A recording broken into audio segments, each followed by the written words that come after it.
እግዚአብሔር ቸር አምላክ ነው። እግዚአብሔር ሩህሩህ አምላክ ነው። እግዚአብሔር ፍቅር ነው። እግዚአብሔር ምን አይረሳም።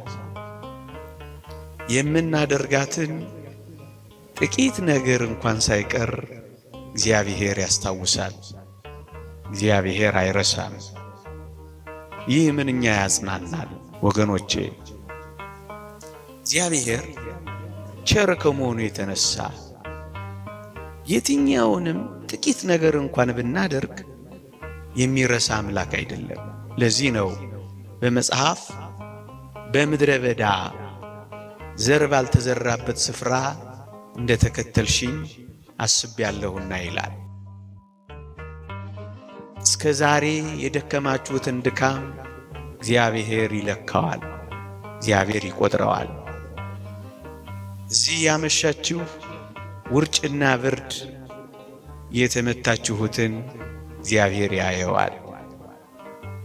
ምንም በድካም እንኳን ቢሆን የምናደርገውን ጥቂት ነገር እንደ ሙሉ ነገር እግዚአብሔር ይቆጥረዋል።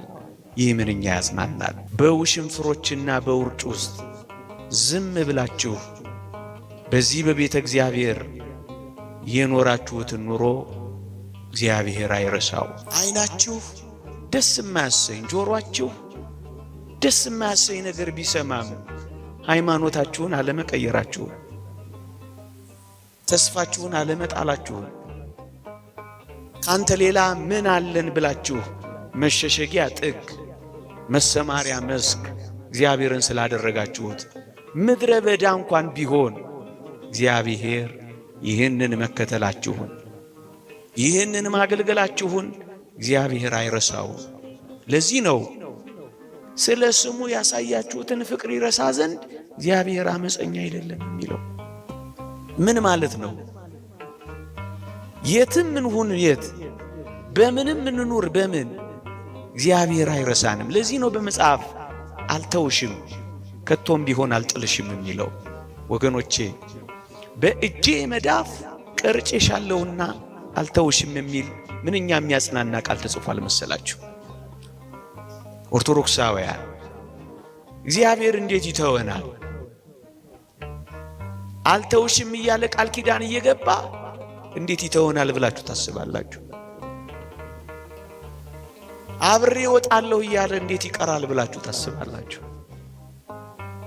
እኔ ካንተ ጋር ነኝ እያለ እንዴት አድርጎ ይሸሻል ብላችሁ ትገምቱታላችሁ? እግዚአብሔር በቃሉ የታመነ ነው። እግዚአብሔር በኪዳኑ የጸና ነው። ይህንን የእግዚአብሔር ቃል እንመነው እንጂ ምን የሚለውን አይረሳንም የሚለውን። ጭንካር የተበሳበትን እንዴት ይረሳል? ዋጋ የከፈለበትን እንዴት ችላ ይላል? ይህ ምንኛ የሚያጽናና ቃል ነው ኦርቶዶክሳውያን። ከዚህ ጋር አብሮ ነው የሚሄደው። እኔ ካንተ ጋር እሄዳለሁ አሳርፍህም አለው እኮ የሚለው ለዚህ ነው ወገኖቼ። የእግዚአብሔር ሰዎች ስንሆን እመኖኝ እግዚአብሔር ብቻውን የተወው ሰው የለም። እግዚአብሔር ብቻውን የጣለው ሰው ከቶም ቢሆን በመጽሐፍ አላየንም፣ በአባቶቻችንም አልሰማንም። እኛ ነን ብቻችንን ይሆን እየመሰለን የተሸበር ነው። እኛ ነን ብቻችንን ይሆን እየመሰለን የደነገጥ ነው። እኛ ነን ምን ዱብዳ ያደረሰብን እየመሰለን የታወክ ነው እንጂማ እግዚአብሔር ፍጥረቱን ረስቶ አያውቅም። እግዚአብሔር በረድኤት ከፍጥረቱ ርቆ አያውቅም ወገኖቼ። ለዚህ ነው እኔ ካንተ ጋር እሄዳለሁ የሚለው ሙሴ።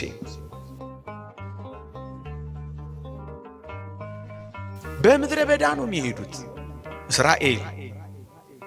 የሚሄዱበትን አያውቁም። ለብዙ ዘመናት በባርነት ተገዝተዋል። ጦርና የጦርን ስልት አያውቁም። እነሱ በልባቸው ያደረው ባለፈው የነበረው ከርሞ የኖሩበት ግብጽ ብቻ ነበረ እና በጭንቀት ተውጠዋል። እግዚአብሔር የት እንደሚያደርሳቸው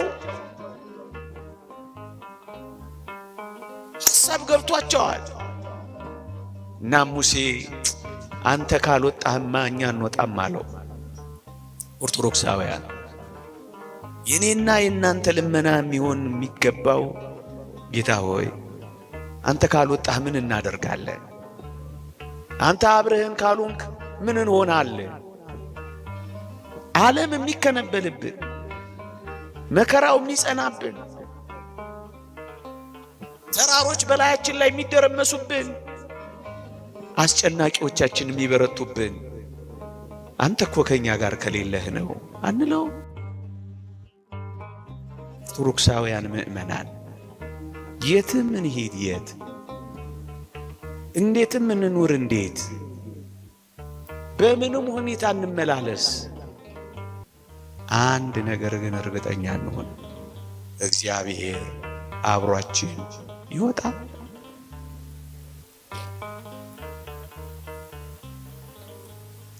እግዚአብሔር ከኛ ጋር ይሄዳል።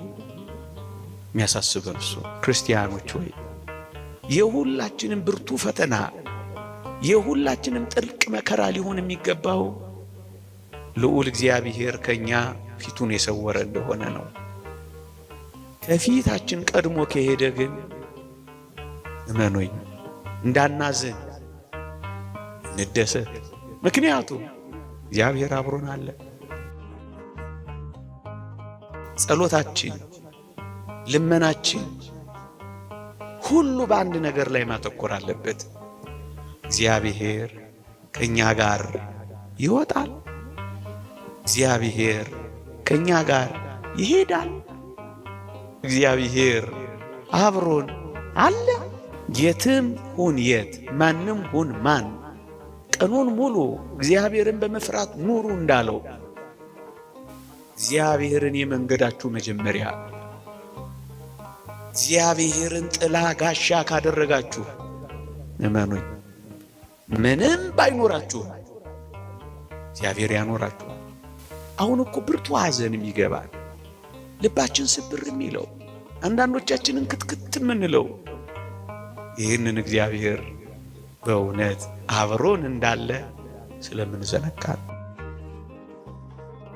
አትጠራጠሩ።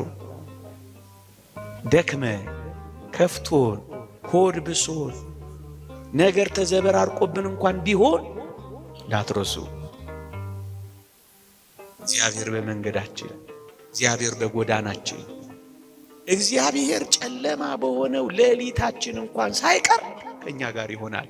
ቅዱስ ያዕቆብ በራእዮችና በመገለጦች የታጀበው እንዲህ ባሉ የመከራ ጊዜያት እኮ ነው። እንዲህ ያሉ በፈተና ጊዜያት እኮ ነው ወገኖቼ። እንዲህ ያሉ የመከራ፣ እንዲህ ያሉ የፈተና፣ እንዲህ ያሉ የጭንቅ ጊዜያት እመኑኝ የበለጠ እግዚአብሔርን ማወቂያ፣ የበለጠ የእግዚአብሔርን መለኮታዊ ጥበቃ፣ የበለጠ እግዚአብሔር ለኛ ምን ያህል ቅርብ እንደሆነ ማረጋገጫ ጊዜያት ነው የሚሆኑት። ይላችሁ እኛ የሚጠበቀው እግዚአብሔር ከኛ ጋር እንደሆነ ለማረጋገጥ እኛ ከእግዚአብሔር ጋር ለመሆን መዘጋጀት ብቻ ነው። አትፍሩ፣ አትደንግጡ፣ አትታወኩ፣ ምንም አትደንግጡ፣ ልባችሁም አይውደቅ። ቅዱስ ዳዊት እንዳለው ተራሮች ወደ ባህር ልብ ቢገቡም ልቤ አይፈራም እንዳለው ክርስቲያኑ እኮ አይፈራም። ልቡ ጽኑ ነው፣ በአምላኩ ይታመናል። ከጭንጫው አለት ውሃ፣ ከበረሃው መና፣ በፀሐይ ዋዕይ ደመና፣ ነበልባል አብርዶ አናብስት አሰግዶ ሊያሻግር የሚችል ኃያል አምላክ እንደሆነ ከተረዳን ለምን ልባችን ይደነግጣል? እግዚአብሔርን አምኖ ያፈረ ሰው የለም። እግዚአብሔር ከሱ ጋር ወጥቶ ባዶውን የተመለሰ ሰው የለም። ከእግዚአብሔር ጋር ሆኖ የተዋረደ ሰው የለም። ታዲያ እንደዚህ ነው መንገዱ። ለምንድን ነው እኛ እንዲህ የደነገጥነው? ችግር ካለ ፈትሹ። አሁን ጸሎት ጨምሩ። አሁን ትንሽ ነቃ በሉ። አሁን ትንሽ በርቱ። በመጨነቅ ጥብብ ኩርመት እንዳትሉ። ጸሎት የበለጠ መሰብሰብ፣ የበለጠ እግዚአብሔርን ማወቅ፣ የበለጠ መዘመር፣ የበለጠ ወደ እግዚአብሔር መጠጋት፣ የበለጠ እግዚአብሔርን ጋሻ ማድረግ፣ የበለጠ ወደ እግዚአብሔር ትምክህት መቅረብ ነው የሚያስፈልገው። ሕይወታችሁን በልዑል አምላክ ተስፋ ላይ እንጂ በዚህ ምድር ላይ ስለጣልን እኮ ነው ሐዘን በጥልቀት የሚጎዳን።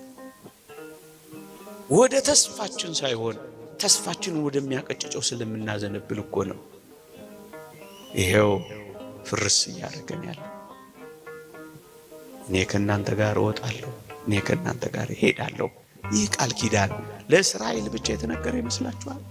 ለእኛም እንጂ። መንገድህን ለእግዚአብሔር አደራ ስጥ። መውጣትና መግባትህን አንተ ብክንክን አትበል፣ ለሕያው እግዚአብሔር አስረክብ። ግድ የለም እግዚአብሔር ከእናንተ ጋርም ተንከራታችሁ ይሁን፣ ግድ የላችሁ። እግዚአብሔር ቤታችሁ ይሆናል፣ እግዚአብሔር ንብረታችሁ ይሆናል፣ እግዚአብሔር ጸጋችሁ ይሆናል፣ እግዚአብሔር ክብራችሁ ይሆናል። በሚመጣ በሚሄድ በሚሞቅ በሚቀዘቅዝ በሚሞላ በሚጎድል ነገር ደስታችሁን ካንጠለጠላችሁት፣ አዎ ሐዘን ይቀጠቅጣችኋል። ከዓለም ጋር ፍጹም ከንብረቷና ከሀብቷ ጋር ከተጣበቃችሁ ዛሬ ብቻ አይደለም ነገ መቆም አትችሉ፣ ትርበተበታላችሁ፣ ድንጉጥና ፈሪዎች ትሆናላችሁ። ያጩ ስለተጣበቅንባት እኮ ነው የምንደነግጠው። ሁሉም ነገር ቋሚና የኛ ስለሚመስለን እኮ ነው የምንሸበረው። ይሄ ደግሞ ለዓለምና በዓለም ለሚኖሩ ሰዎች ይመቻቸዋል። ግንስ ብርቱዎች ከሆን ቀና በምስጋና ከኖር እግዚአብሔር ሌላ ቀን፣ እግዚአብሔር ሌላ ታሪክ ያመጣል። የትኛውንም ዘመን ከተጠቀምንበት እግዚአብሔር ስራ አለው። እኛ ስለደነገጥንበት እንጂ ስራ ለመስራት ካሰብን እንደዚህ ዘመን ምርጥ የሥራ ጊዜ የለም ወገኖቼ። ቅዱስ ጳውሎስ እንዳለው ታላቅ የሥራ በር ተከፍቷል፣ ከሰማው ይልቅ ያልሰማው ይበዛል። አጽናኑበት፣ አበርቱበት፣ ቀና አርጉበት። አዎ ቤተ ክርስቲያን ትከሉበት፣ መስዋዕት እንዲሰዋ አድርጉበት። ለኛ ክፉ የሆኑ እይታዎች በእግዚአብሔር ዓይን ሲታዩ የሥራ ጊዜዎች ከሆኑ ምን እናውቃለን? አዎ የአቅማችንን መስራት፣ የቻልነውን ያክል መትጋት። እኛ የመጣነው ክርስቲያናዊ ሥራ ለመስራት ነው ብለን ማመን ያስፈልጋል። እግዚአብሔር ለበጎ ሊቀይረው ደግሞ ይችላል ብለን ማመን። እንዴት አድርጎ ለበጎ ያደርገዋል? ጊዜ ሰጥተን ታግሰን ማየት። አልታገስ ስንል ነው የእግዚአብሔር ሥራ የሚያመልጠን። ሁሉንም ለበጎ አድርገን አይተናል። ቅዱስ ዮሴፍ ያለውን አልሰማችሁ? እናንተ ለክፉ አደረጋችሁት፣ እግዚአብሔር ግን ለበጎ አደረገው ብሏቸዋል። ወንድሞቹ ያደርገዋል። ይልቅስ እስከ ዛሬ በሰማችሁት ቃል በእውነትም ክርስቲያን መሆናችሁ፣ በእውነትም ቤተ ክርስቲያን መውደዳችሁ፣ በእውነትም መንፈሳዊ ሕይወትን ለመኖር እየጀመራችሁ መሆኑ የሚረጋገጠው እንዲህ ባሉ አስጨናቂ የፈተና ጊዜያት። ታዲያ የሰማነው መቼ ይጠቅመናል? ታዲያ እስከ ዛሬ ጉባኤ ያደረግነው ዝም ብለን ነው? ታዲያ እግዚአብሔርን እስከ ዛሬ ያመለክነው ለስሙ ነው? ደስ የሚያሰኙ ጊዜያትን አመስግን ነው። ደስ አያሰኙም ብለን የምንገምታቸውን አኩርፈ ነው የሚሆነው። እመኑኝ፣ ይሞክራል፣ ስትበረቱ ያቆማል። ይገፈትራችኋል፣ ተንገዳግዳችሁ ስትቆሙ ሲያይ ይህማ ማይቻል ነው ብሎ ይሄዳል፣ ወደ ሌላ ይሄዳል። ጊዜያት ወላጆቻችሁን አጽንታችሁ ልጆቻችሁን አበርትታችሁ ከጸሎትና ከምስጋና ጋር ሁል ጊዜ እግዚአብሔር ለበጎ እንደሚቀይረው አምናችሁ እስካልገደለን ድረስ ያጠነክረናል ይላሉ አንዶች። የመጠንከሪያ መንገድ አድርጉት። ልትጎዳኛ አይደለም፣ እግዚአብሔር እንድጠቀምበት ያደርጋል። እንዳዝን አይደል የፈለግከው? እኔ በጌታዬ ደስ ይለኛል። እንዳልችል አይደል የፈለግከው? ሁሉም በሚችል አምላክ እደገፋለሁ፣ ሁሉን ያስችለኛል። እንዳማረር አይደል የፈለከው? እኔ አመሰግናለሁ። የሰፋው ዓለም እንዲጠበኝ አይደል የፈለከው? በእግዚአብሔር ልብ ውስጥ ይሰፋኛል፣ እኔ አርፋለሁ። ጤና በጠፋ ጊዜ በደዌያት መካከል መጽናት፣ ያገኘነውን ባጣን ጊዜ መጽናት፣ የመጣው በሄደ ጊዜ መጽናት፣ የገባው በወጣ ጊዜ መጽናት፣ አለን ያለው በሸሸን ጊዜ መጽናት። በቃ ይሄን ካደረግን እግዚአብሔር አብሮን እንዳለ ያረጋግጣል። በሁሉ አመስግኑ፣ ሳታቋርጡ ጸልዩ፣ በጊዜውም ያለ ጊዜውም ጽኑ፣ ነገርን ለበጎ ሊያደርገው እንደሚችል